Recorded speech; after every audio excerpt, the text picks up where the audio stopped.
On behalf of the Harry Bridges Center for Labor Studies and the Labor Solidarity Project at the University of Washington, Tacoma, I want to welcome everybody back to our fall seminar series, Organizing for Change. My name is Alex Miller. I'm an associate teaching professor at UW-T, where I teach courses in labor studies, American studies, and literature. And we've got yet another outstanding event coming your way this week. This is another one that I think should really resonate with anyone tuning in tonight. This is one, I was thinking about it, this is one for anybody who's ever looked at their pay stub and felt like they've been robbed. Anybody who's ever wondered how we could live in a world where millions of people are struggling to feed themselves and their families, and yet a small minority of people are literally now vacationing in outer space. This is one for anybody who's ever looked at that system, a system that generates such extreme economic disparity, and felt frustrated, felt angry, right, and kind of wondered how things got so bad. And there's a story here, and it's going to be a story that we'll be exploring this evening with our host. We're going to be panning back and kind of learning more about the not only about the economic realities of this current moment, but the histories of those realities. And we're going to be focusing specifically on the lifestyles of the rich and famous, as Robin Leach used to like to say, looking at the uber wealthy, how they got their money, how they deploy it to enrich themselves and of course their buddies. This of course is a process that involves the transmutation of wealth into political power that they use to safeguard their fortunes and advance their material interests, often at the expense of democracy. But we're also going to be talking about how they work to manufacture consent, and in that manufacture of consent, work to explore or kind of obscure their pathological and in some cases literally criminal greed. How they rebrand themselves as godlike celebrities, and then of course demand to be worshipped accordingly. So there's a lot going on here. Joining us tonight to share the story of how all of this came to be, but more importantly, I think for us to discuss some of the ways that we can reverse some of these tendencies, is our guest, Professor Rob Larson, who's zooming all the way in from Tacoma Community College, where he's a professor of economics. Rob's the author of Tyrants and Capitalism versus Freedom, both of which are somewhere behind me. He covers tech for Jacobin, but he's also the house economist over at Current Affairs. We're here tonight to celebrate the publication of his most recent work, Mastering the Universe, The Obscene Wealth of the Ruling Class, What They Do with Their Money, and Why You Should Hate Them Even More. It's a hell of a title, which was actually just published just this year, published within the last 2 or 3 months. So congratulations, Rob, on yet another excellent book. Just really excited to be able to share this work with our campus and the community, and the expertise that you bring to this topic. Die-hard fans of the Labor Solidarity Project would know that Rob is now officially a 2-time presenter. So this is you welcome to the circle of champions as well. But all kidding aside, just really always love hearing from you. Always love reading your work, learn a ton. So without further ado, please join me tonight in giving our guest a warm UW-T LSP welcome. Oh, thank you. And thanks, Alex. I appreciate that. Good evening, everybody. It's good to see many of you and the rest of you. Very strong looking names. They look good against black. That's a good look for many of you. So I appreciate that. So as Alex said, I'm a economics professor. And sometimes people take that seriously, but bear in mind, I'm a community college economics professor, which I think is less intimidating, it's less of an ivory tower situation and more like a particle board tower, environment, if that was possible. That is what it's like there. So let that be reassuring to you. So that said, I've been teaching for 19 years, and I just finished a 3-odd-year project studying the richest households and families in the world and the labor movement that struggles to keep their power in check on some level. So that's what we'll talk about tonight. So if you guys are like me, and I know I am, you're pretty horrified by the state of the world today. We have American incomes decreasing and American lifespans actually decreasing, even as global wealth is going up. Billionaires are helping other dumber billionaires to become president. And we have big epidemics that come thrashing through our public health systems. It's pretty mean. And of course, global climate change, slowly but surely soaking some states and baking other large states. But what I want to start out thinking about here is that all of this stuff, like all these ugly features of the world, I mean, you and I are living our lives in, all of this is for the benefit of a tiny number of people. It's a very, very thin upper class of people who benefit economically from the way the system works, and of course, who are also in a position to, in a position of power to make decisions about government policy or on corporate investment, which is a big deal. Investment shapes what we're putting money into. It shapes what the economy is going to look like tomorrow. So those positions of government and corporate power, like that's often what we talk about as the ruling class, along with that very small number of households that are in a position to make most of the money out of the system. And so the power and wealth of these monsters is just incredible. And having, as we do, a global rogues gallery of ruling class bastards, their power, we have to do something about it, or we're just completely screwed, or we'll just continue strapped down to this roller coaster that we're in right now. So there's a lot of stuff to say about this. I mean, obviously, I wrote a whole book about it, but I think it's worth just starting briefly, just for a moment, and looking at the numbers behind this issue. A lot of people are aware that, rich people are very rich these days, and there's a lot of billionaires, and they're weird. What do they do? And, we have big, powerful corporations. Like, people have an awareness of this, but it's worth knowing, like, exactly what the picture is before we get to the really juicy stuff. So just like looking at the United States as an example, since it's our home country and still the richest and most powerful country in the world, despite it all.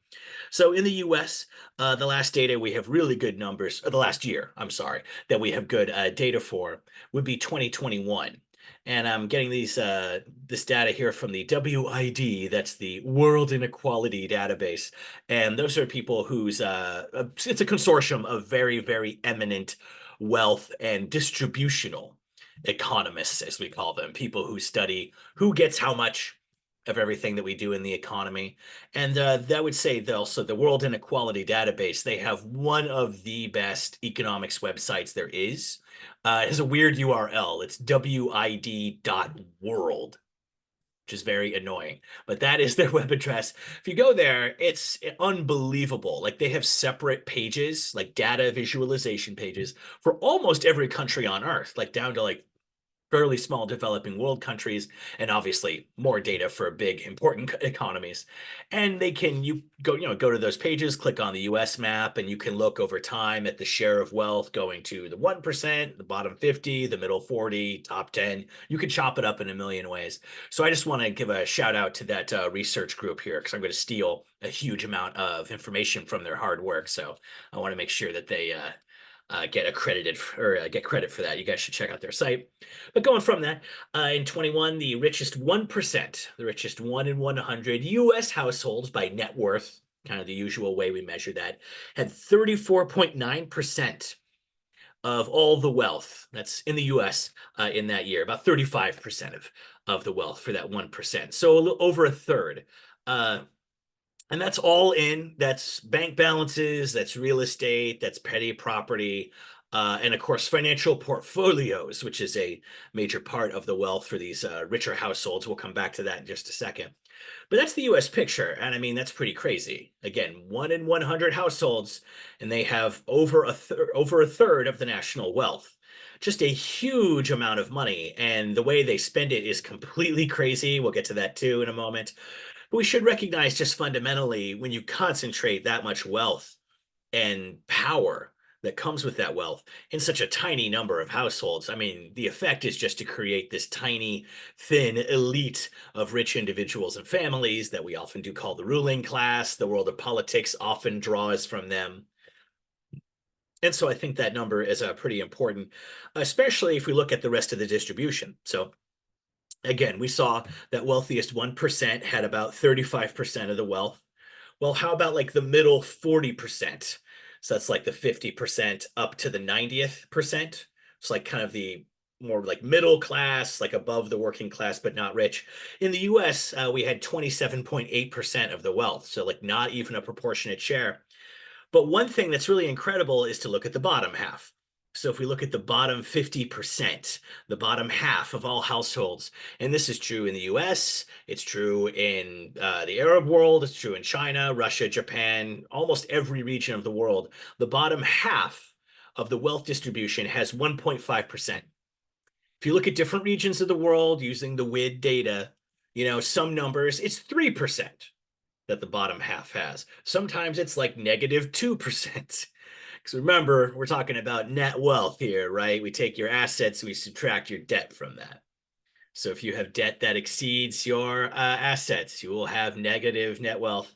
And so, yeah, I mean, look at the region, you name the region, and really even like within countries, like if you look at within the United States, like if we look at, for example, the Black community and households that have a African American head of household, we find that there's a huge wealth gap with white households. Most people have heard of that. But if you look within like the Black community, like within Black households, that richest 1% of households has almost 30% of the wealth of the Black community. And the bottom 50% has less than 1.5%. Like not just country by country, but within categories among a country. Just this pyramiding of wealth at the very, very top echelon households has been such an overpowering pattern for the last 40 odd years that it happens in essentially any country or intra-country community that you can name. I can point you to data showing that we have this absurdly lopsided wealth distribution where a huge amount is in the top 1%, a giant additional amount is in the top 10%, and the top 40% gets some for your professionals and your middle class or your PMC, if you like, and the bottom half gets nothing. Like that is the enduring feature here. Now, of course, if you talk to many of my economics colleagues who are mostly conservatives or liberals, that's essentially the entirety of that spectrum. Econ is considered a very conservative social science and not without justice, both in the sense of being more politically conservative because of the nature of the conclusions we draw, but also literally conservative in the sense of being very resistant to change, which economics is as a field. We are literally, not exaggerating, still having debates in the field that started in the 1890s, which would be 2 centuries ago. Two centuries ago. That's a minute. So that's interesting. But if you consult with my liberal or conservative colleagues, they'll say like, well, yes, perhaps there's an issue with this wealth gap or this giant lopsided wealth distribution like I'm describing, and that you can see, yeah, exactly. I appreciate people posting that link in the chat. Thank you. What they'll say is, yes, that's an issue maybe, but we can fix it just by economic growth. And that's a big capitalism thing, growing the economy. We get into a lot of detail about it, but when we say an economy grows, it means we produce more goods and services this year than we did last year. And that's a big thing with capitalism. You tend to have, over the long run, pretty strong economic growth relative to other economic systems, interrupted by these horrible periods of psychotic contraction that we call recessions. But that's a evening talk unto itself. But the point is, because the economy tends to grow, my colleagues will say, well, just let the economy grow. Yes, the poor don't get a fair share, but when the economy grows, even the crumbs grow. So you get bigger crumbs.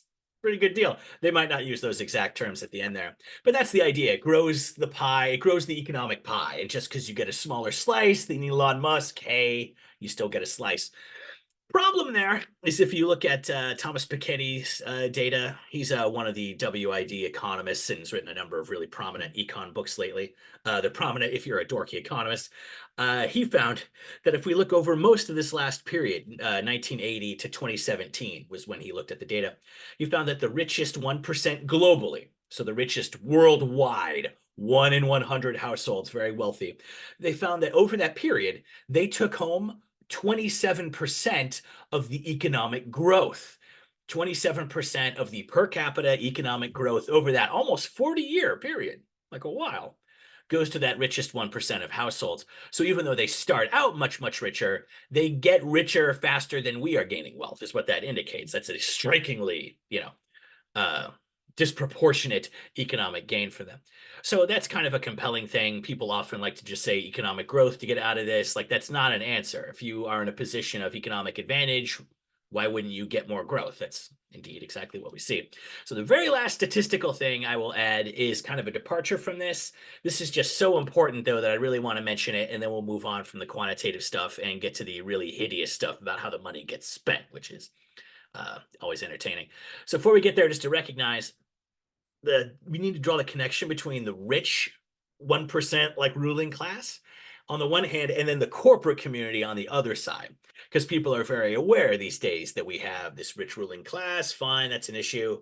And people often recognize we have these huge corporations, these gigantic global multinationals, and we have very little ability to put any kind of pressure on them.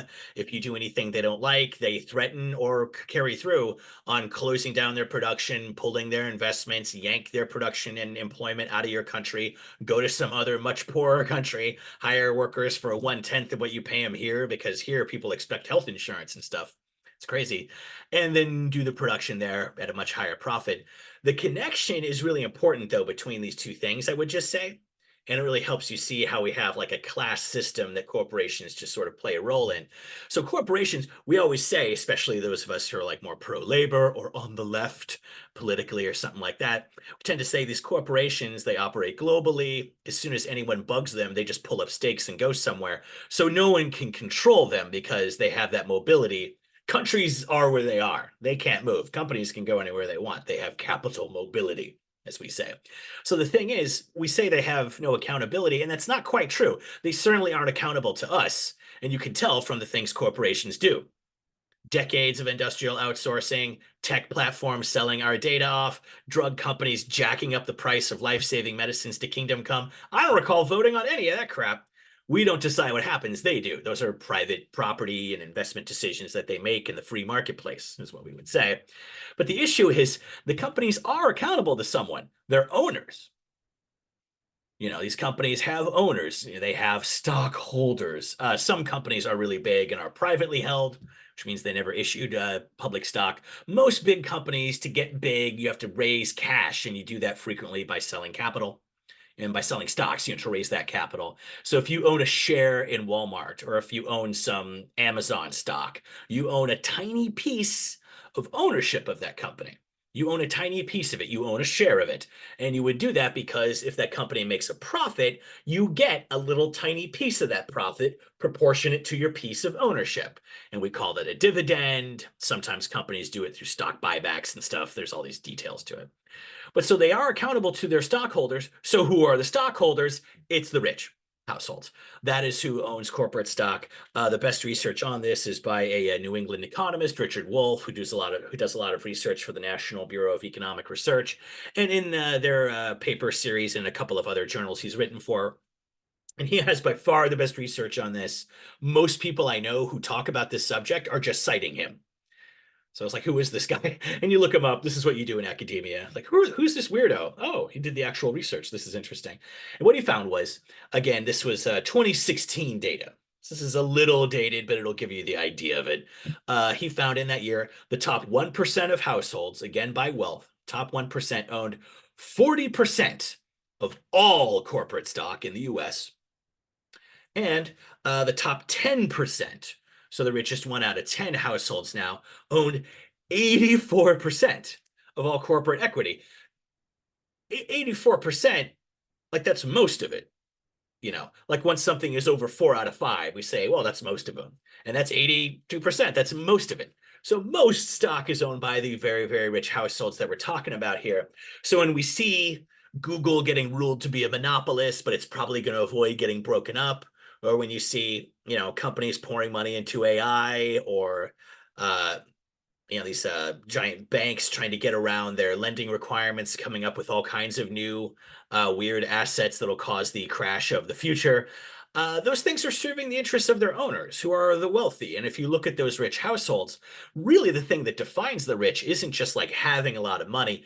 Lots of people who work get a lot of money. If you're a corporate attorney or a fancy medical specialist, you can make real money, especially in the crazy US system, but you're still working. Whereas the thing that defines like the really rich and the real ruling class, as I look at them in my book, is just that most their main form of income, most of their income does not come from labor. They may work if they feel like it, but it doesn't come from labor. It comes from their existing wealth in the form of a balanced financial portfolio, including the equities in corporations that they own most of, and all the other financial assets that you see, derivatives and funds and everything else. It's a huge financial galaxy. Mostly belongs to the rich. I mean, I have a tiny bit of stock because my campus has a retirement plan, so I very indirectly own shares in a mutual fund. This is pretty small beer compared to the world of the ruling class, where again, just that richest 1% owns 35% of our wealth and 40% of the stock. I mean, just an incredible position of social importance and prestige. So that's the wealthy. There's a lot more about him in the book. I think the details are pretty juicy, but again, we'll pass over that just for the sake of time here. So where does all of that money go? And there is a lot of that. Where does it go? Well, it goes into the lifestyles of the ruling class. And, as we get into this, just remember that, like, we're going to talk about the crazy money and the crazy lifestyles these people have. Remember, in the first instance, just your day-to-day existence is completely different. For most of us, are like most middle class or working class people, your economic life revolves around your primary residence. And can you pay your mortgage or not? Did you get sick and now you're behind on it? Uh-oh. I can't really make rent. My landlord hiked rent again. It's crazy. Working people live and die by keeping a roof over their heads. And for middle class people, even who are doing well, middle class wealth is mostly in the form of like your primary residence, and maybe you have a second residence, and your personal property and like your car and stuff like that. Wealthy households have that those financial portfolios. But we should realize the first thing is just getting to that issue of the roof over your heads. Wealthy people own their home outright, which isn't that much of a thing. But I would just say take a moment, each of us listening here. I mean, how many of us are anywhere near being in that position? I mean, I have a mortgage I barely keep up with. I'm one of the lucky ones in the state now, frankly. A lot of us are barely able to make rent, and you have 20 roommates or live with your parents, even though they drive you up the wall because you need to. Landlords are charging insane amounts compared to even just 5 years ago. But if you're wealthy, you own your home. It's yours. It's yours. And you probably have a couple other homes that are yours as well. So you'll have a vacation home, or people who are really wealthy have seasonal homes. That's common among the rich. So you'll have a home for the summer in Florida, and you'll have a winter place in your winter home in Florida and your summer place in Cape Cod, or in Montana or something, and you fly huge distances and you live in these different homes. And maybe one of them is mortgaged because your wealth manager tells you that's good for maintaining, your credit rating and your market access and so on. But it's when you feel like it, you own your assets. I mean, just on that first most basic level, I mean, you see what I mean? It's just like completely foreign to the labor experience, which is all we have to go on strike because I can't pay for childcare and rent. Like it's always just predicated on that. So that's obvious enough, I guess. But if you're rich, you don't borrow money like I have to get a mortgage, or like many of us do to start a business or get a car or have credit cards. If you're rich, you're a source of money. You put money into the system. You're not a debtor like me, someone with a mortgage. I have to pay it to a bank. If I don't pay it, the bank takes the house. But if you're wealthy, you put money into the system, you're a creditor. Your money goes into the system so that poor jackasses like you and me can beg a bank to lend us some to get a house. It's just the opposite side of the financial marketplace, and you just be thinking about what that means just for your like day-to-day relaxation and just feeling like you earned a place on the earth. You own your own homes. Like that's pretty big by itself. But that's kind of middle class stuff. Lots of middle class people are able to, you know, save up some money or make a lucky investment or, get left some money or something and end up with the home. So obviously it goes beyond that. We're not talking about, split levels here. We're talking about families that have mansions for the different members of the family. And the mansions are themselves pretty wild. Most of the stuff in my book on this, I usually like to have a copy with me when I talk, but I didn't remember it this time, is my best source is Mansion, the Mansion section of the Wall Street Journal. Every Friday, if you subscribe to the Wall Street Journal, and as an economist, it's kind of our house newspaper. Every Friday, it comes with the Mansion Supplement, and you can read about high-end luxury market listings around the US and around the world. They don't put it online, only in print for people who really care enough and spend a little more money so they can have a print copy, smudging up their fingers. Okay, well, you're buying the Wall Street Journal home delivery. You're not going to go nuts and post everyone on TikTok. Look at these rich scumbags and their fancy mansions. So you're trustworthy. You can have this supplement. It's pretty fascinating. Like one mansion, for example, that was recently reviewed in that section of the Wall Street Journal. Very, natural business, conservative, mainstream source. They mention a Hamptons property. And the Hamptons, it's the coastal Long Island community. It's about an hour and a half outside New York City. And it's very beautiful. You're way outside the city's chaos there. So it's kind of a long-standing second and weekend home area for like Wall Street people and other New York rich. So you have fun in New York during the week, and then you get out to the countryside for quiet during the weekend or during your breaks. And you can be out on the water there, and it's very beautiful there, of course. So they mention in the newspaper one recounting of a Hamptons renovation. Someone was renovating their place in the Hamptons, and there was a renovation bill. I've heard that gets expensive when you renovate as a middle class person. So what was this renovation bill? $30,000 for one room, for the curtains specifically, not for like the whole room. 30 grand on car. I mean, that's a new car. 30 grand, 30 grand. That's real money. That's down payment on a whole house. That's like a whole different life for someone. But I really like this window treatment. Like, it's so luxurious. It's very nice. So I'm sure they're very proud of that. There's another one. I mean, I've read a lot of these mansion write-ups, so forgive me if I just pull from a bunch of these. They mention a giant, estate, major mansion outside of Los Angeles. One that's famous enough to have a name. I don't have it here, but it has a name.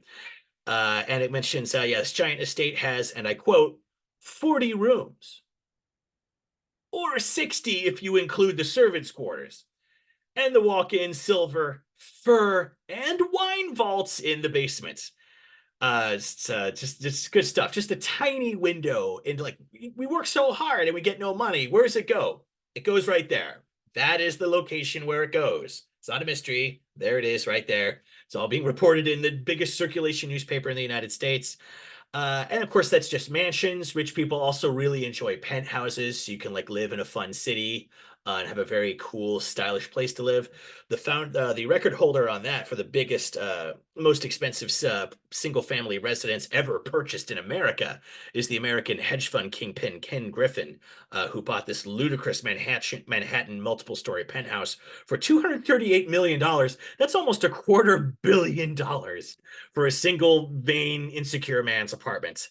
These are the kind of things we talk about here. When you look at New York penthouses, they often come with parking spaces, which is a big deal. Like, you'll have 6 bedrooms and 5 hot tubs and a parking space, which can seem goofy. Remember, we're in Manhattan, where real estate is ludicrously costly. And those parking spaces, you can like add one if you're buying a high-end penthouse, and they're $1 million. So $250 million for your bed, and then your car gets a bed for $1 more million. But once you're spending $200 million, like, what's one more? Like, in the Wall Street Journal, they literally use the phrase rounding error to describe that parking space cost. Fascinating. The average working person in America earns about $2 million over their entire working career. So think about that till you go insane. I know I did. So there's a lot more of this stuff. The real estate section of the book is pretty juicy. You might want to check that out. One favorite story of mine was another New Yorker, some Manhattanite from the 1950s, living on the Upper East Side. Very a desirable region of the city there. And she had a butler. She had a place in the Hamptons also, and she had a butler who she would send back to the Hamptons from Manhattan every week. so that the butler could dig up soil for her Pekingese peaches to poop on. It's all on the record. This is all like well attested. I'm just sharing some of my favorites here, obviously. Another interesting bit is that if you look, like a lot of these cities that rich people love to live in, London, New York, LA, they often have like more like, liberal or like progressive political constituencies, even at the city level sometimes. So sometimes these constituencies in New York and LA have both, or London have both done this, uh, where they tell real estate developers, people putting up new apartment and condo buildings. They'll say, okay, we'll let you put this new building up, but we have an affordability crisis in this country. When companies build new units, they usually make them super high end. Once you're putting up a steel frame and elevators, you might as well put fancy countertops in the units and sell it to richer people, because there's more market for that. There's more profit to be made in that market than making working class units for working class people who have grubbier furnishings and don't buy as much, and therefore you make a lower margin on it. Just markets always tend to want to cater the most to the richest echelon of consumers because the most profitable opportunities are there. So in London and New York, they started requiring developers, if you're going to put up more giant buildings and use a lot of city resources, to keep them standing, that's fine, but we're going to require that you put in some affordable units in the building, along with the usual super expensive ones, the market rate ones, which means, whatever some billionaire will pay.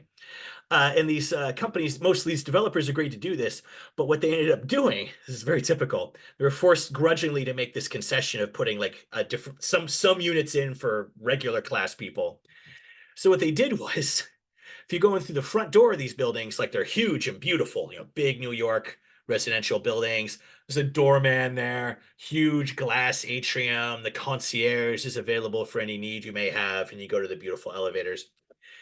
If you're in one of the affordable units, you do not go in the front entrance. You go to the back entrance, where there is a much less beautiful setup. And you walk in there, and it's like awful, like flickering fluorescent lights and off gray walls. And there's a sign saying that you're being filmed, and if you damage property, we'll call the cops. And the term that is used for this separate entrance for not rich residents of these buildings does not come from me, doesn't come from some socialist professor. This is from the New York real estate industry, where this term comes from. They call them poor doors. Poor doors. Doors for the poor. Yes, the poor. So they call them poor doors. It's pretty cute. Oh, God. When real estate people turn up the funny meter, huh? About as funny as a urinary tract infection. So it's interesting stuff. And as we mentioned, frequently, these families who own multiple homes. The thing is, though, because these people own so many houses frequently, they own enough homes that you're only occasionally in any one of them. And so most of the time, these units are just completely empty. And, hell, a lot of these units are just bought as investments in the first instance, because we have a ruling class that has such a disproportionate chunk of our wealth. Again, more than a third of our wealth just for that richest 1% alone. That means that the prices of everything get kind of shoved up. Middle class people, we spend money that we get on our health care and paying down credit cards and on Junior's savings fund and Susie's braces and so forth. Once you're rich, it all just goes into your investments. And that's why our stock market's insanely overinflated. All of our property markets are psychotic, and our property values are so insanely high. They aren't high because of normal people pushing a 2-bedroom in Seattle up to 1.5 million. They're that high because all these properties are basically poker chips for your very richest families, and the financial firms that they own. So like that is like the basic reality. But it means like every time you see a homeless person, an unhoused person, and the insane harm and suffering that people go through as a result of this stuff, just remember there are several, like a number of empty units that are available in the country and around the world. And every night they're sitting there in the dark, they're silent, and the climate control kicks on and it runs for a while, and then it kicks back off, and there's just no one there to witness it because you're on the streets trying to talk the governor of California into not throwing your sleeping bag into a dumpster. Like that is You cannot get a clearer instance of the dysfunction of capitalism than the housing market today. It's just completely crazy. And yeah, that does reach up to super crazy levels, like when our own Washington billionaire, Larry Ellison, the co-founder of Oracle Software, he bought the island of Lanai in 2013, the Hawaiian island of Lanai, like one of the Hawaiian islands that belongs to Larry Ellison. He bought 98% of it because the military has a tiny coaling station. There's a few independent households. Like, you bought the island, buy your own Hawaiian island. Like, that's the high end of the housing market. So I bought half of Spain last month. Oh, very exciting. Okay, so a lot of stuff we can refer to that with that. The last thing I'll say about these households is, remember, when you're looking at families this rich and houses as big as these, you know, you couldn't clean it if you wanted to. And of course you don't. You're rich. You have a staff, like a household staff, people who are in your home with you. It's often they live there in a shittier room lower in the house, but they are with you and they are there all the time while you're living your life, and they are cleaning up after you, and they are cooking your meals, you know, they are doing, they're paying your household bills for you. You don't pay your giant bills. You have a staff person, a household manager in the richer families who does that. Like, it's just a completely different form of experience. Why make the bed? I have staff for that. Don't make the bed. Why am I brushing my teeth and wiping myself in the bathroom? I should really get staff for this. Exaggerating, but like, that is the reality. So there's one book I really enjoyed is by a financial journalist, Frank Rich. He's a very interesting journalist. But he had a great book on this, and he had a chapter on a butler academy, like a household staff academy, the Butler Academy. And it has a lot of fascinating stuff that you learn how to do as a butler for rich people. Like, you learn that wealthy people like their wine glass exactly half full all the time. They like their dressers and shelves in the same configuration in all their houses. So they can always find their socks and their blood pressure medication. It's always in the same place, no matter what home they're in. So useful things that you guys can use if you go into this line of work. That could be exciting for some of you.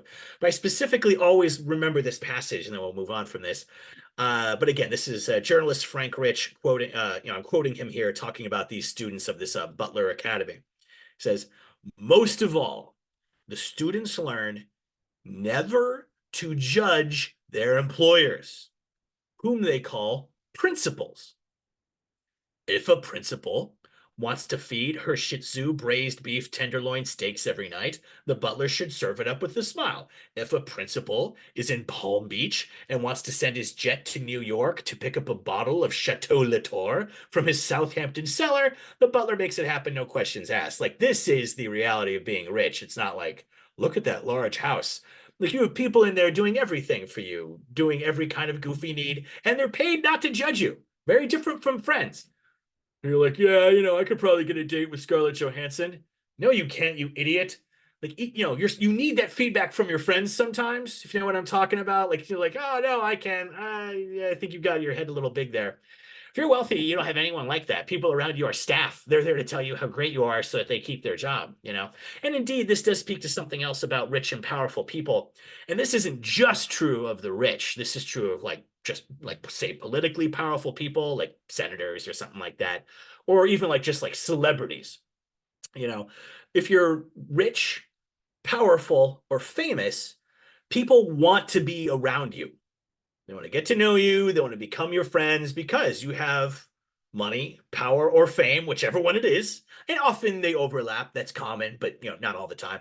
Some rich people are completely unknown. Some famous people don't actually have that much money, But if you have any of those things, you're going to accumulate what they call phony friends, people who, might have been your friend in the past, but now they kind of have your eyes more on, this economic aspect of yourself. And maybe they're people who you hired for your business, whatever. But just think about it. Just think what that does. If you're in that position, you're surrounded by people who just want to be close to you no matter what. It means, for a lot of these people, they're surrounded by an inner circle of competitive ass kissers who are falling all over themselves to become your favorite one so that you'll buy them a house or put them in charge of your company or nominate them to be undersecretary of blowing up Lebanon or whatever. Like, they'll put you in charge of something big and important. And these guys tell their psychologists, and I found some of this in the Financial Times, where they just, the British financial paper where they were talking to some high-end shrinks in Chelsea and other really rich London neighborhoods. And all these rich people, they have anxiety because they feel like their friends aren't their friends. They're just friends with me because I'm rich or famous or powerful or whatever. And I mean, they're not wrong. But what it means too is that you never have that moment earlier where your friend tells you, like, you're an idiot and you should shut up about that. Like, each of us needs a friend who can tell us when you're being an idiot and when your ego is getting out of control. And if you're a normal person, a working person, you get that because you have equally penniless friends and you're up against the reality of paying your rent and you have a boss who'll tell you to shut up, I'm drug testing you today. It puts you in your place. Not that we should accept that, but it has that effect. If you're rich, everyone around you kisses your ass. Just think about that. After a few years, you would just lose touch with reality. And believe me, they do. Like, that is what happens. If you look at Elon Musk and Donald Trump and you go, what happened? That is what happened. No one has criticized those people to their face in many years, except on like a political debate stage. And you can really tell it because occasionally it'll happen. Like when, for example, in the 2020 Democratic congressional or presidential primary, Elizabeth Warren, the second best senator, was on stage with Michael Bloomberg, another billionaire, media empire, former New York City mayor. And she says to his face, like, you're rich, you're trying to buy this nomination. People hate you, rich guys. You buy anything, you don't deserve it. The man looks like he's seeing the return of Jesus. Like Michael Bloomberg, he's just like, he's not even like, oh, I'm indignant. I find that point objectionable. He's just like completely stunned at Elizabeth Warren giving him his lunch. You can watch that footage online. Pull that up on your little YouTube tab to watch later or something. It's an interesting moment, just a moment to watch there. You're seeing someone who no one has criticized to his face in 20 years, getting hugely insulted. And by like, an older woman too, who he won't even respect because the man's a giant misogynist, believe it or not. Amazing stuff. Which because these guys, why would you question them? He's just going to throw you out of his circle of buddies and get a new one who kisses his ass harder, and you're not going to get a free car or whatever. Okay, so that's enough about that. The book, obviously, I cover a lot of ground in this thing. I have a whole chapter on climate change and the rich and their major contribution to that. I want to move on and talk more about labor here, so let me just throw in very, very, very briefly. A lot of us are aware of climate change and how it's already twisting our environment. Time was European wine was grown in France, Italy, and Spain. Now it's grown in France, Germany, and Britain because the zone where you can produce wine is slowly moving north as the planet slowly warms and makes our country, our state look more and more like California with fire season and big wine sales, which, that is Californication. We were worried about people moving here. Turns out the actual climate just moved here, so the joke was on us. But that's a problem that we're all trying to stare at, especially younger people. Like, how are we going to deal with this through our lives? Just want to point out something important for this. That richest 1% of households alone emits 16.8% of all climate emissions in the world. And that richest 10% emits 47%, almost half of the entirety of global CO2 equivalent emissions are coming out of that richest 10% of households. They own most of the stock, like they own most of the economy, the productive corporate economy. And therefore, not surprisingly, they're responsible for like most of the emissions. You own most of the country, you're going to produce most of the emissions. And of course, these people are individually huge emitters. Yachts that burn literally 40 gallons of diesel an hour standing still. Jeff Bezos's yacht does that, for example. Another local favorite here. That's pretty serious. But of course, it's the private jets that really bump those numbers up. We'll talk about that in a second, too. But it's mainly just through their ownership of industry where so much of the carbon emission occurs. Sure, we all drive our cars. This state, we have a lot of hydroelectricity. Most people, you're burning coal or natural gas when you flick on the light switch. But it's making the goods, it's making the cars, phones, computers, and building materials in this country that emits most of the carbon. And if you own that because you're the rich and you have the financial portfolio that gives you ownership of that industry, yeah, it's on you. So just to throw that in there, last thing I'll say about that is, Alex mentioned this earlier too, the private space travel market, which is getting pretty big now. Multiple billionaires have some of these. And the World Inequality Database, again, those same guys from earlier, they're doing a lot of carbon accounting these days. And what they try to just get a grip on how much carbon comes from like Jeff Bezos's Let's take a rocket to the very, very edge of space, just past the mesosphere, and then drop back down, just as close to Earth as you can be, and technically be able to say that you were in space. It's the opposite of like productive research. Nothing's being learned there except how much fun Jeff Bezos can have in a day. They estimated at the WID that 11-minute flight, that's less than 15 minutes, those flights from takeoff to touchdown. It's very short-lived. They estimated that they emit 150 tons of CO2 equivalent, meaning, and I quote, it therefore takes a few minutes of travel in space to emit as much carbon as an individual from the bottom billion of the world's population will emit in the entirety of their lifetimes. Entire lifespan of carbon emission, and you burn through it in 11 minutes. That is fascinating. Just as much as our wealth is lopsided, so are the emissions here. And we should just realize as we figure out how to fight climate change, like it's the rich's responsibility. We should make them friggin' pay for it. Okay, so how do we get rid of these people and get it back to something positive here? Well, we do at least have some positive countercurrents in politics today, as dark as conditions are right now, and they are fairly dire looking. Time will tell. It's a surprising era. But it's been worse. We've had more like suffocatingly airless eras in the past. Before 2016, you didn't have anything like resembling any national left-wing leadership in this country.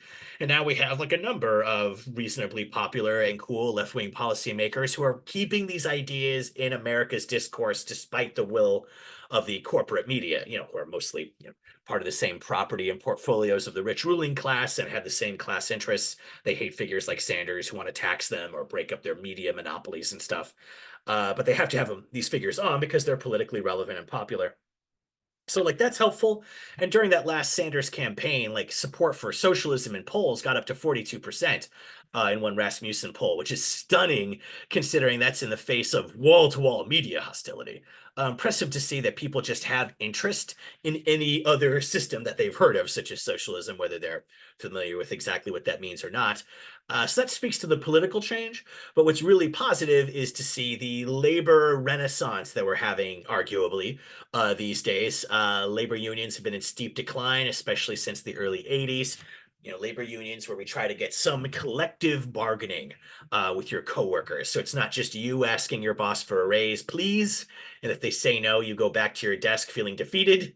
Here, we all ask the boss for a raise. And if they say no, we all just go on break. And they discover that if the boss is sick for a day, the company still works. And if we're all sick for a day, nothing happens. Like that is the important distinction between the working and the owning class or the ruling class. So like that is something that people are seeing more and more. We have 331 Starbucks locations nationally that voted for collective bargaining. Right now they're haggling over a contract, and Starbucks is using all of its hideous foot dragging and dissembling tactics that it is allowed under the amendments to the NLRA. But like that's still an amazing achievement. Port workers have been on a real tear lately on both coasts, both major dock workers unions getting in big fat raises, fat enough that business magazines are complaining like, look how much these dock workers get. Some of them make 200 a year just because they work really hard and run a pivotal part of the economy.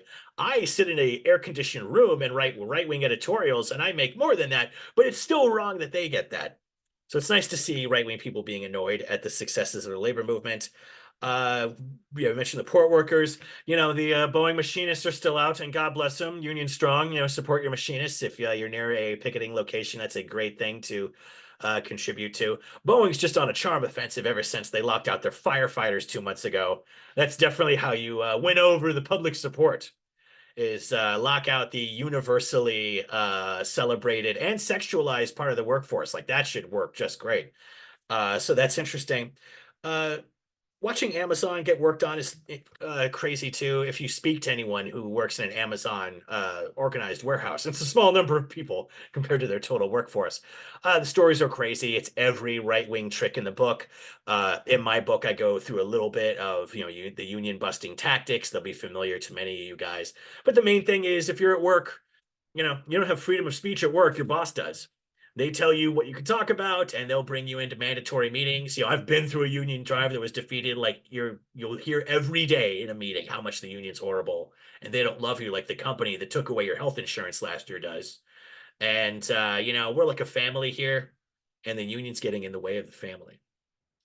By the way, Bob, you're fired from the family. You're underperforming, so you're out. But the rest of you, I love you. We're a family.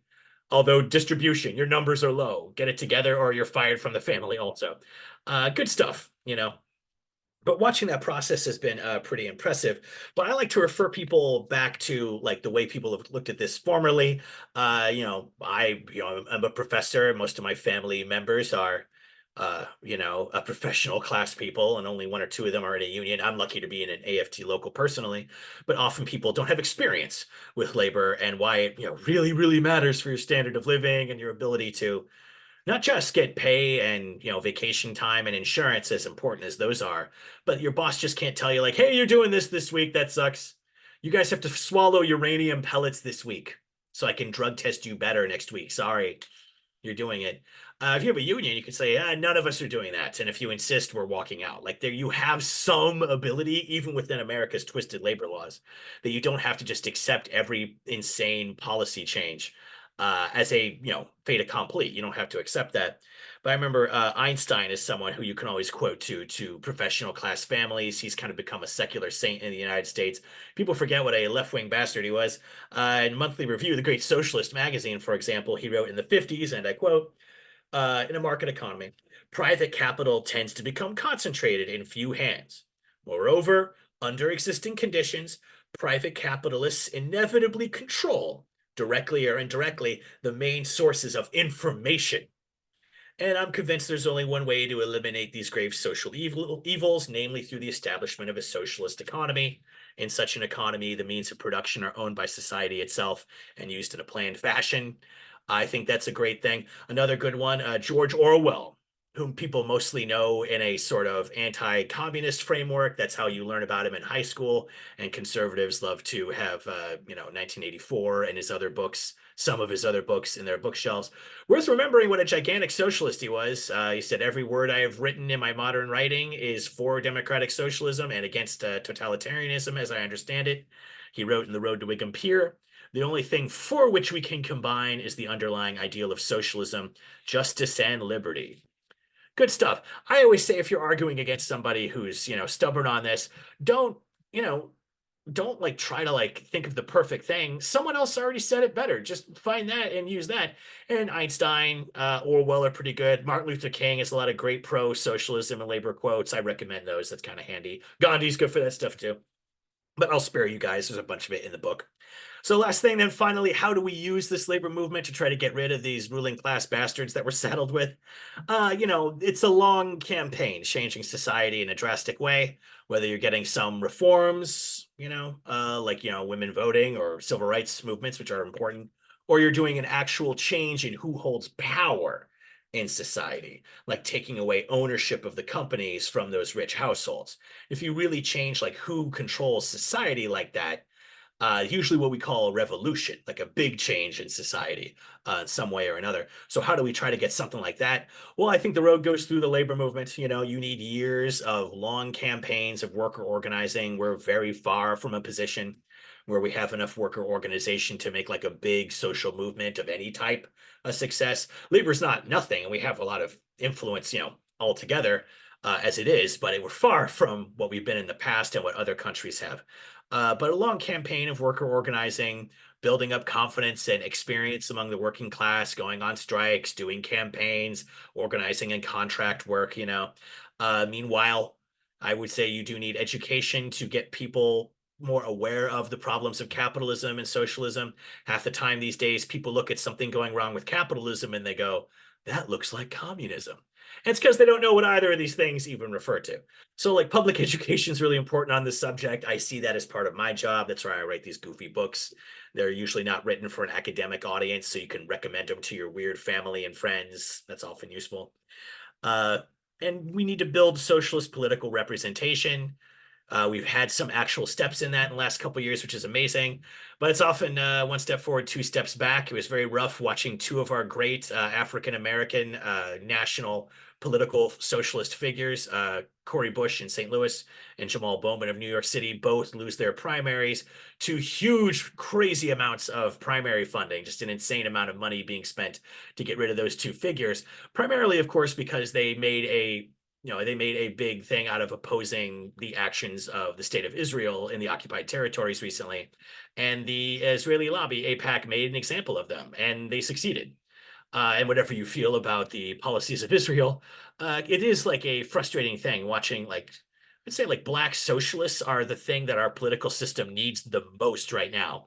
Out of anything. And it's rough seeing them get knocked out of office, not even by the traditional socialist enemy, the Chamber of Commerce, but by the ethnic cleansing lobby, like by AIPAC. Like, that's painful to see that, but that's common. Socialist elected representatives, they get pushed out. It's a movement that gets repressed. Labor is a movement that gets repressed.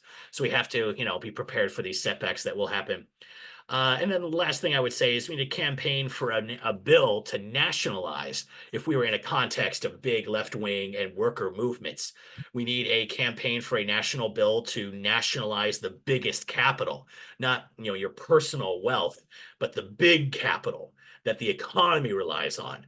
Oil refineries, giant agricultural estates, the huge mines that our uranium and lithium for our phone batteries come from, the huge data centers that keep all of our emails stored and keep your YouTube latency times low.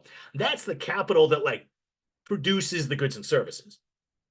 The chemical and plastics plants, the railroad networks, the things that make the goods. That's the private property that we would want to socialize or nationalize. It's not like your personal toothbrush or car, even though people like to say, oh, the left is coming for your grill. We're really more coming for your oil refinery. So if you don't own one of those, I'd say you're safe. It's really more for the big property. Why do you get to be in charge of this stuff? You and your two nominal competitors at this corporation that your family owns. We should nationalize that stuff. And to make that actually happen, we should have, in my hypothetical future revolution scenario, have a giant sit-down strike, a general sit-down strike where workers refuse to leave their workplace. They're the ones that create the value in the physical capital. They're the ones that produce the goods. If we all stayed at work and refused to quit, and use that to create the conditions on the ground to make a national socialization bill plausible. I mean, I would say that would be, each one of those steps is a huge amount of work. No small lifts in that action plan there. But I would say that that is something that we can at least conceive of as being a way to try to remove this ruling class from its seat of incredible power over us. And that's probably enough about that. I appreciate you guys listening to that. Excellent. Thank you. I can officially say, as always now, Rob Larson, fantastic. We don't have a live event next week in honor of Halloween, but I'm gonna assign some homework. We're gonna seize the means of production next Thursday. That was fantastic. I will just underscore Rob's sort of comments on his books being sort of written for not kind of academic with a capital A audience. I mean, they're just like page turners. They're absolutely unbelievable. So if you've been thinking about picking up some books by any of the authors we've hosted here this quarter, I cannot recommend more. And this Mastering the Universe, I think it's your funniest, it's your best, and I mean it's outrageous. And I mean, I think in the same way that your presentation was kind of outrageous. And I think, when we talk about the world, your intro, talking about not only wealth disparity, but global warming, this is the world as it is not by accident, right? This is the result of conscious decisions and designs. The designs that are working for some, a very, very, very small portion of the inhabitants of this earth, but not for anybody on this Zoom call, right?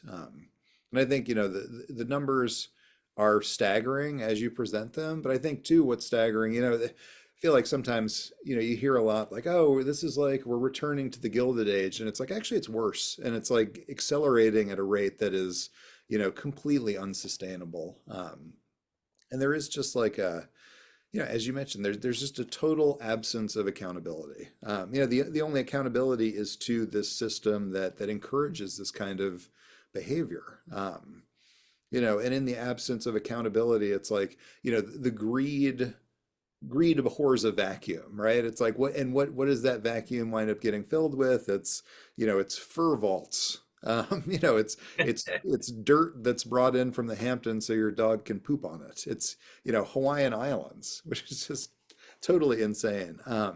Somebody in the chat mentioned, the quote was, "We're not even on the same planet," but the reality is we are, and they're like ruining it, right? But I think because we're on the same planet, we also have an opportunity to fight back.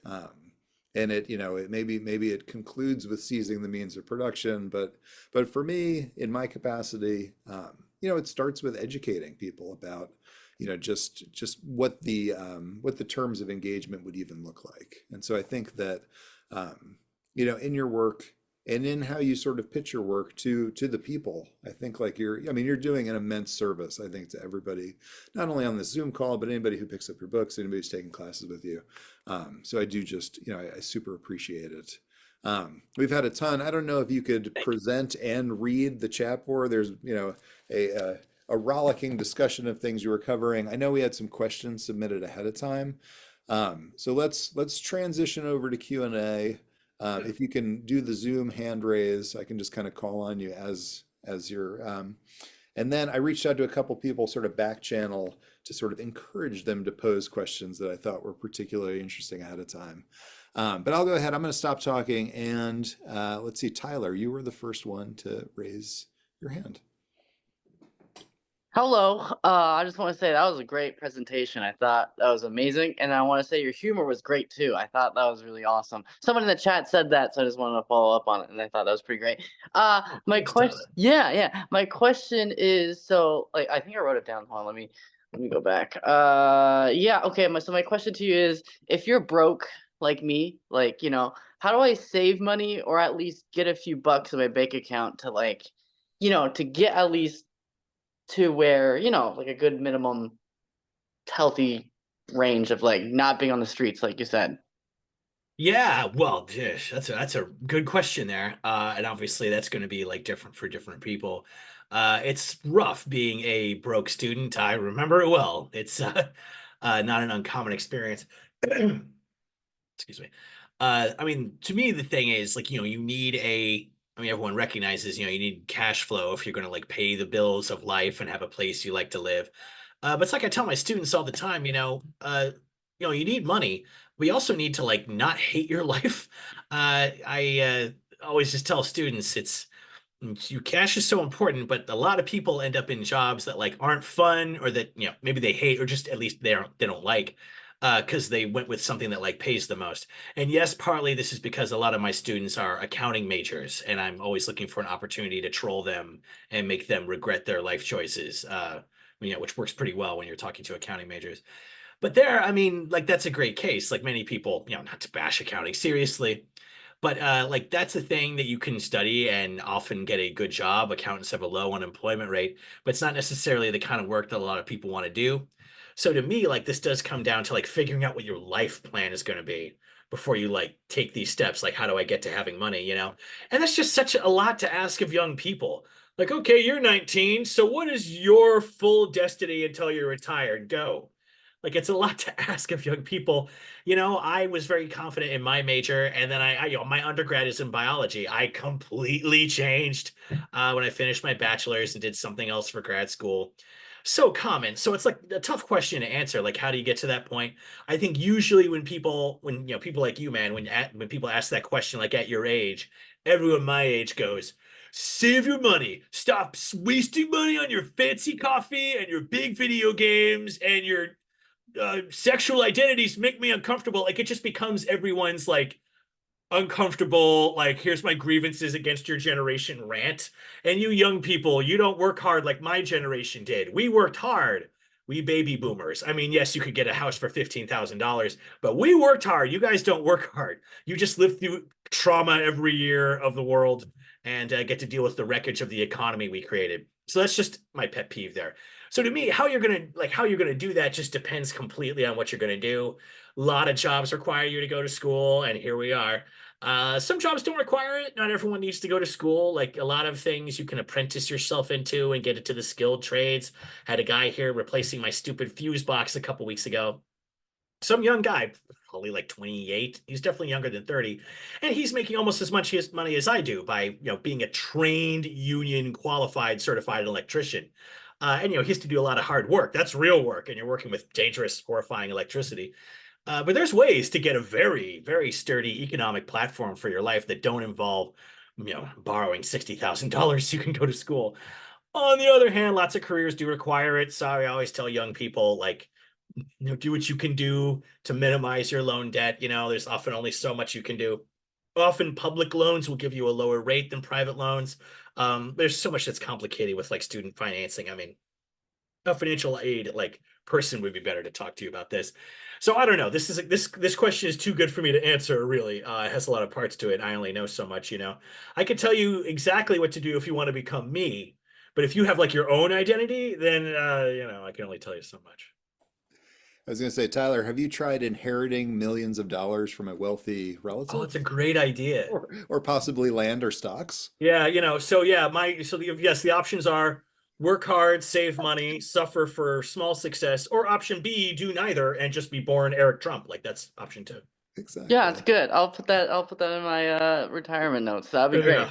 That'd be great. Thank Great you. question. How about Steve? You've got a hand up.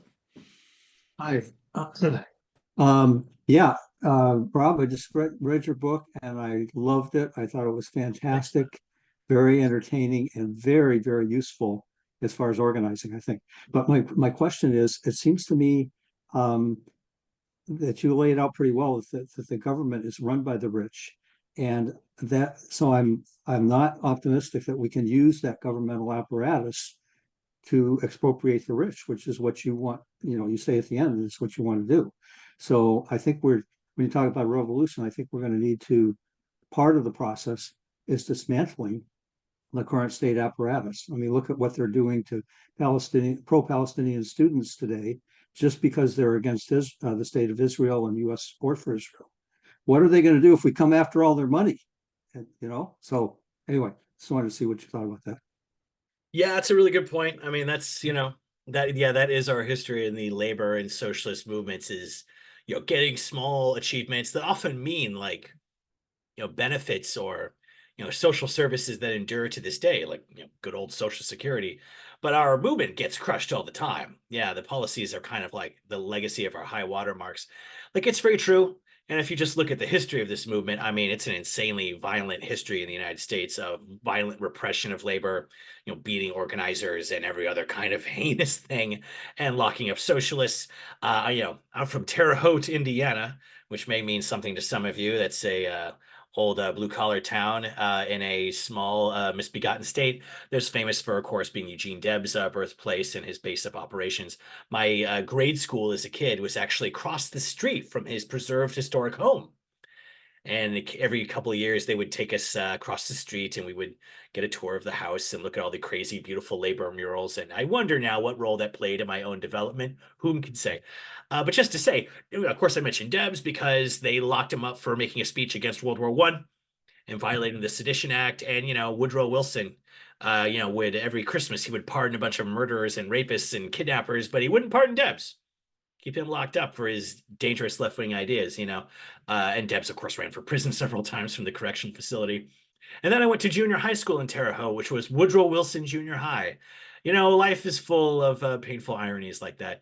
But I would say, what can we say about trying to use, yes, the bourgeois state to fight capitalism? I mean, it will fight and punish us, and some of us will go to jail or lose our nice tenured professorships or something. But, nothing ventured, nothing gained. We do take this risk.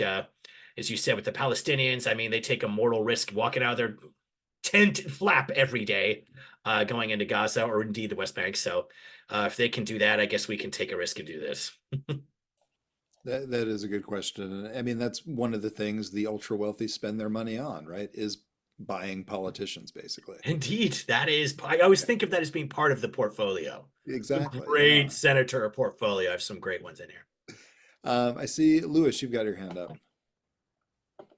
Yes. Can you hear me correctly? All right. Sorry, it's kind of a big question, and it's sort of been wandering in my mind since the presentation started. Do you think that there's a realistic pathway to reforming our system right now, our current like capitalist system, or is a more like radical shift needed to sort of like change what we have right now? Yeah, that is a big and good question. To me, that's such a good question. It's something like I don't think anyone can really answer. I think my opinion is when it comes to questions like this, like can we do this or will something happen? I don't know about you guys, but I really feel that the last several years are a great opportunity for us all to have humility. Because unless, people just love to be super cocky these days. Like, this is going to happen. This will never happen. I always say, oh, you're the guy that predicted COVID and Trump and 9/11 and the Sanders campaign. You're the one who predicted all these insane things, and then the Trump assassinations and these huge hurricanes. You predicted all that. Oh, you didn't. Okay, no one does. And that's the thing. Like, it's a very chaotic, unpredictable era. So I want to say, like, well, here's what I think. But bear in mind, there's no reason that any of you should believe it. Like, I'm making an educated guess just like everyone else. Like that said, I think like the Sanders campaigns and the success of figures like AOC and our surviving socialist representatives at the national level, like they show us it's surprising what you can accomplish even in this twisted, completely captured capitalist society where almost every source of information comes through some company and some billionaire that owns it, from Twitter to the Washington Post, to the Wall Street Journal, which I mentioned before. But then someone like Sanders will come along and, because of their presence or their stature, force the media to allow a left-wing platform onto TV, and everyone goes nuts for it. And it has a surprising upsurge of support that no one, including me, expected. It goes to show that there's a huge appetite for this stuff. I think if you offered Americans a choice of like having our system versus the one I described, where you go to work and you're in charge with your coworkers and you have socialism and you collaborate freely with working out the economic system, I think if we ever offered people that choice, they would go for it in a second.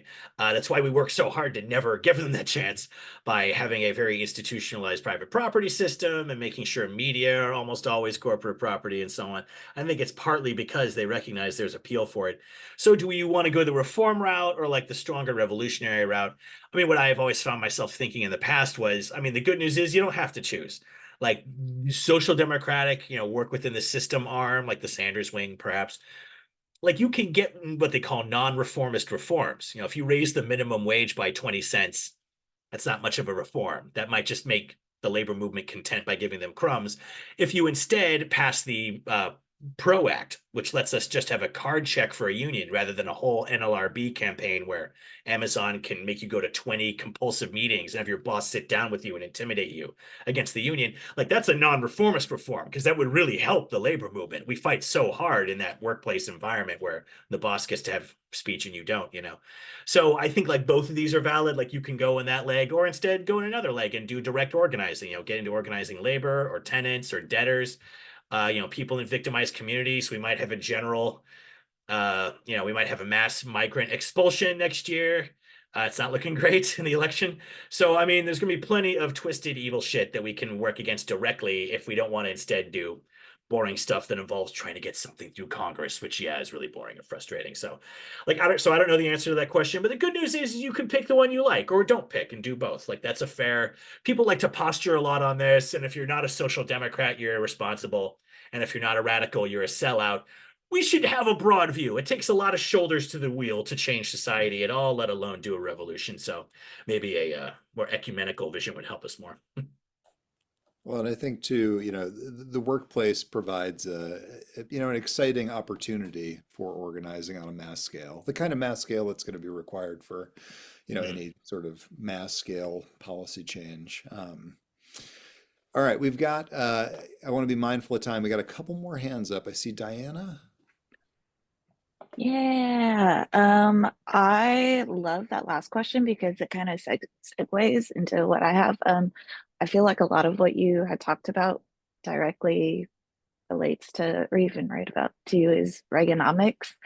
And I was wondering, well, not only how do we get out of it, but especially with the election season or election seasons coming to an end-ish, do you know of any policymakers that are like directly trying to reverse it or on the opposite side, make it worse? I mean, you can pick one, but like really any, I don't know, tips or interest in anybody? If so, that's my Oh, question, I sure, guess. Oh yeah, absolutely. Thank you. I mean, yeah, for sure. Like I feel like such a relief that I have any figures like, Ocasio-Cortez or Sanders who can like put out like a really coherent vision of the opposite of an opposing view of capitalism, at least to a point. Like I think that's very positive. People making it worse, I mean, there's no limit to those guys. I mean, you may have heard of the Republican Party. Like they've got a deep bench of demonic scumbags who are just dying to get any mention of diversity or climate change removed from the entirety of state law. you know DeSantis in May ordered Florida to remove all mentions of climate from state laws. And then they had two giant hurricanes in a row that have them begging for FEMA money. And they should get it, by the way. Like those people have suffered so much. But that's the point, is that people are working hard all the time. I mean, everyone in the business world is working hard to make climate change worse and to, aggravate the wealth gap we already have. So plenty of those people. Like as far as like people now, like I'm still kind of mourning Cory Bush and Jamal Bowman. I was a big fan of those two, and they might come back in future campaigns. Like often people get pushed out and they come back in. So fingers crossed. We do have like younger like newer candidates who are running insurgent campaigns, and some are local. Professor Miller and I were discussing one right before we started here, who's local, and I'm a shallow person. I forgot that candidate's name. Alex, who were we discussing? Our local DSA Well, affiliated as a candidate. state employee of Washington, I'm not allowed to politic here, but I will say Devin Rydell Kelly Ah, is yes. running for the 27th legislative district, so state house. What a detached, non-partisan fact he Just just said. stating facts. It's a fact that he is running. It's Devin for 27. Thank you, Gary. Exactly. Yeah, like that is a like the kind of campaign I think we need. I feel like DSA like has changed a lot since 2016, and I feel like they're doing a lot of campaigns that have a lot of appeal to people. I feel like there's a lot that's positive there. So like that's what I'm broadly recommending to people these days. I mean, again, I'm ecumenical about it. DSA has a lot of like mistaken things that they've done and a lot of weird history. Most organizations do. To me, like that's where like more radical people are sort of congregating now, and I'll go wherever the socialists are is basically my attitude. But those are the people who I look at and I feel like are doing something constructive. And again, AOC and Sanders, I mean, they'll disappoint you on Palestine and then they'll delight you on the Green New Deal for housing the next day. That's what happens in politics. Like these people aren't our personal political avatars. They're people who we hope will like put progressive or like actual radical ideas at least onto the public like discourse, even if it's hard for them to get it through a house packed with 420 capitalists. That was a great question, great answer. We got time for one more, and I see Aziz, you've had your hand up. Yes, sir. Is it too loud? Oh, no, you're Perfect. good. Thank you so much. Okay, so this question came like from one of the readings that I did for one of your papers. I said Abigail Disney was taught to keep her wealth away from the government, believing it would, be wasted on programs like healthcare for the poor. Consider that the government officials today are the wealthy. And they care about self-interest. Would giving them our money benefit the poor even? Or what are like some other programs that we can, utilize to help the poor in general? Yeah, great question. I mean, as it is, we have like significant policies that do benefit the poor. Much to the fury of conservatives, these things exist. Things like Social Security and like boring old like Medicaid and Medicare. I mean, those things exist because of radical or social democratic people, and of course the labor movement fighting in heinous conditions over many, many years to get these like small concessions pried out of the bitter resistance of the rich ruling class and the government that recommends them. So, things like Medicare, which is the public health insurance program for the elderly and the disabled. Like a great program. You know, we should, that's the whole Sanders pitch, is we should have Medicare for all and expand it to everybody. That's how good it works, you know? So I think like programs that help the poor now and expanding them are such a great, easy way to make people remember like, oh yeah, I do like that idea. I'm an American. I'm sort of, for all of our crazy American right-wing features, like it's still mostly a country of economic social democrats.